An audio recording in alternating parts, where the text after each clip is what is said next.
Que vous soyez, merci de votre fidélité sur la télé panafricaine. À la une de cette édition du journal, le chef d'état-major des forces armées de la République démocratique du Congo a donné le coup d'envoi de la formation des 7730 nouvelles recrues au centre d'instruction de Kamina dans la province du Haut-Lomami. Cette annonce a été faite lors d'une mission de travail du général à la base militaire de Kamina hier mercredi. Toujours à la une, un calme précaire règne à Luwinja dans les territoires de Mwenga au lendemain de la prise des contrôles de la zone par les rebelles du M23. Après des brefs combats, les combattants du M23 ont pris le contrôle de la chefferie riche à minerais. Et puis l'armée congolaise affirme avoir neutralisé plusieurs rebelles de la milice Zaïre CRP de Thomas Lubanga alliés au M23 dans la province de l'Ituri. Ce mercredi 7 mai, des affrontements ont eu lieu à Café dans le groupement Losandrema chefferie de Bahema Nord.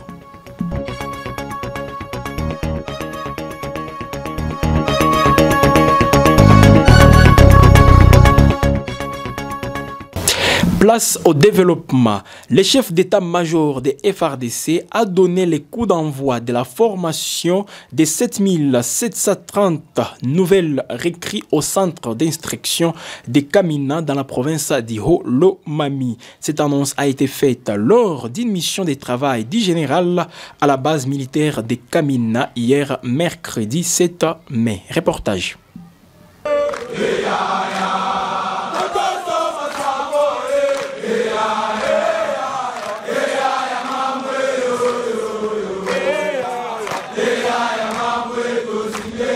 7730 recrues venues de différentes provinces de la RDC ont officiellement débuté la formation. Ce mercredi 7 mai 2025 au centre d'instruction de Kamina. Le go de lancement a été donné par le lieutenant-général Bonzamila Mouejil, chef d'état-major général de FARDC. Arrivé à 11h30 à l'aéroport international de Kamina, le chef d'état-major général a été accueilli par le général de brigade Mouima Batenchi Dieudonné, commandant de la base de Kamina, entouré des membres du conseil provincial de sécurité du Haut-Lomami. De l'aéroport de Kamina, le chef d'état-major général s'est rendu à l'état-major de la base de Kamina où il a reçu le briefing sur la situation générale de la base, présenté par le général Mouima. Dans son adresse aux officiers de la base militaire de Kamina, le chef d'état-major général a insisté sur la discipline, l'esprit des corps, la loyauté et la lutte contre les tribalismes et les favoritismes. Aux nouvelles recrues, le lieutenant-général Bonzamila Mouejil a transmis les salutations et les encouragements du commandant suprême, Félix-Antoine Tshisekedi, et les a félicités pour avoir accepté de servir la nation sous le drapeau en cette période critique. La discipline et les valeurs militaires ont également fait l'objet de son adresse. Mbote pe longonya kouta epa ya tata mokonzi ya mboka commandant suprême na biso oyo atindaki na lombango naya isika obozali oyambi yango ya mibale nazali pe kopesa bino matondi mpona kondima appel ya mokonzi ya mboka parce que ezali moto nyonso te andimaki korépondre na appel wana mpona koya koyekola mosala ya mampinga po to défendre mboka na biso. Alors, nos sincères félicitations vous sont adressées. Il fallait officiellement lancer ouverture ya formation na bino. Ya liboso nazali kobanda nango ezali oyo etali discipline. Yango nde ezali socle. Yango nde ezali fondation ya makambo nyonso oyo ezali kotambwisa mosala na biso. Soki tobuki discipline, musala soda kuzesu na sens nango te. Yango monaka soda discipline esengela zala nango bisika nyonso. Discipline ne mama ya likambo pe mama ya mampinga. C'est à 16h locales que le chef d'état-major général a quitté Kamina pour retourner à Kinshasa. Les partis du peuple pour la reconstruction et la démocratie PPRD de l'ancien président Joseph Kabila estiment que l'arrêté du 19 avril du ministère de l'Intérieur suspendant ses activités politiques sur tous les territoires congolais est levé d'office. Cette décision fait suite à l'annonce du retour de Joseph Kabila dans les pays par Goma. Suivez ces reportages signés Jean-Claude Mugisho. Le bras de fer entre le PPRD et les ministères de l'Intérieur se poursuit. Alors que le parti de l'ancien président Joseph Kabila estime que la suspension de ses activités politiques, décrétée le 19 avril dernier, est levée d'office, le ministre de l'Intérieur, Jacquemain Chabani, affirme que la question est désormais entre les mains du parquet. La décision de suspendre le PPRD avait été prise suite à l'annonce du retour de Joseph Kabila au pays par Goma, ville contrôlée par les groupes armés M23 soutenus par le Rwanda. Le ministère de l'Intérieur avait justifié sa décision par l'attitude ambiguë de l'ancien président et son choix délibéré de rentrer au pays par la ville de Goma. Le PPRD, par la voix de son avocat, Maître Lungungu, s'appuie sur un article de loi qui limite à 15 jours la durée d'une suspension décidée par une autorité territoriale, en l'absence de décision judiciaire. Le parti affirme avoir envoyé une notification de courtoisie aux autorités pour annoncer la reprise de ses activités. Le ministre Chabani, quant à lui, maintient la pression en affirmant que le parquet dispose de 2 fois 15 jours pour statuer sur le dossier. Cette situation crée une incertitude quant à l'avenir du PPRD et à la possibilité pour le parti de reprendre ses activités politiques. L'affaire pourrait bien se retrouver devant les tribunaux, ajoutant une nouvelle tension à un contexte politique déjà tendu. Le docteur Denis Mukwege, prix Sakharov et prix Nobel de la paix, a alerté les parlementaires européens hier matin sur la situation en République démocratique du Congo. Le célèbre gynécologue, connu pour son combat contre les violences sexuelles, a rappelé les défis auxquels le pays est confronté et a appelé à une action internationale accrue pour mettre fin aux conflits et aux violations des droits humains. David Bitwaiki nous fait les points. Le docteur Denis Mukwege, prix Sakharov et Nobel de la paix, a lancé un appel poignant aux parlementaires européens mercredi matin, dénonçant la situation tragique en République démocratique du Congo. Une guerre oubliée par le monde occidental, a-t-il déclaré, rappelant les chiffres effroyables du conflit. 6 millions de morts, 26 millions de Congolais en insécurité alimentaire, 7,8 millions de déplacés internes et une femme violée toutes les 4 minutes. Le défenseur des droits humains a plaidé pour des négociations internationales inclusives afin de trouver une solution durable à la guerre qui ravage le pays depuis 30 ans.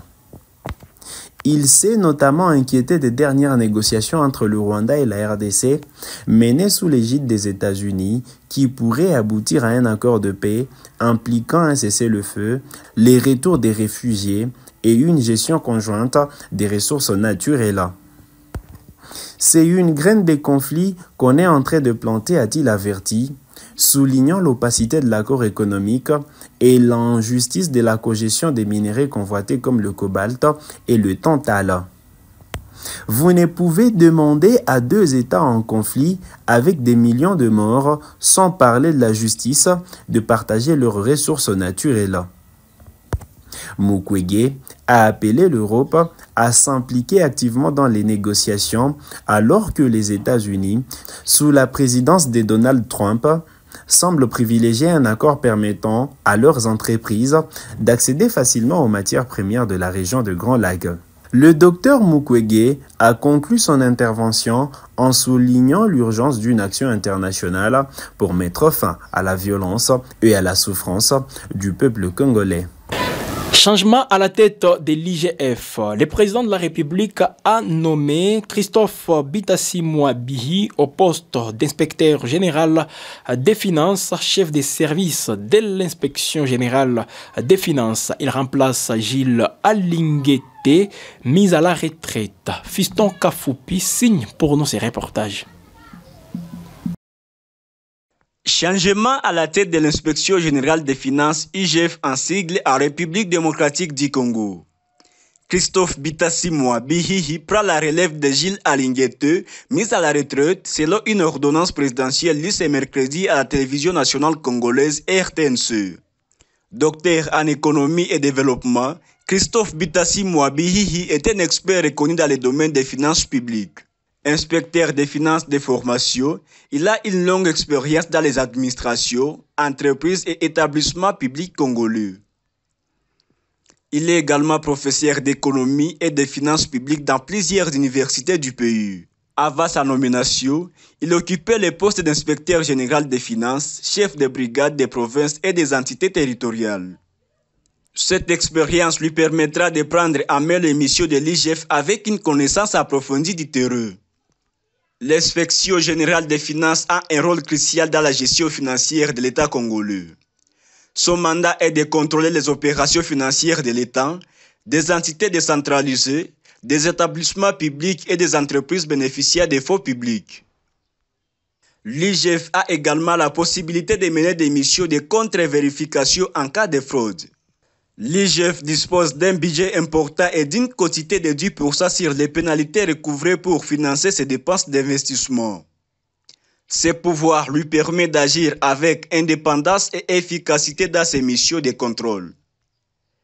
La nomination de Christophe Bitassi Mouabihihi à la tête de l'IGF marque un nouveau chapitre pour la gestion des finances publiques en RDC. Son expertise et sa connaissance du terrain laissent entrevoir des perspectives prometteuses pour le contrôle et la transparence des finances publiques.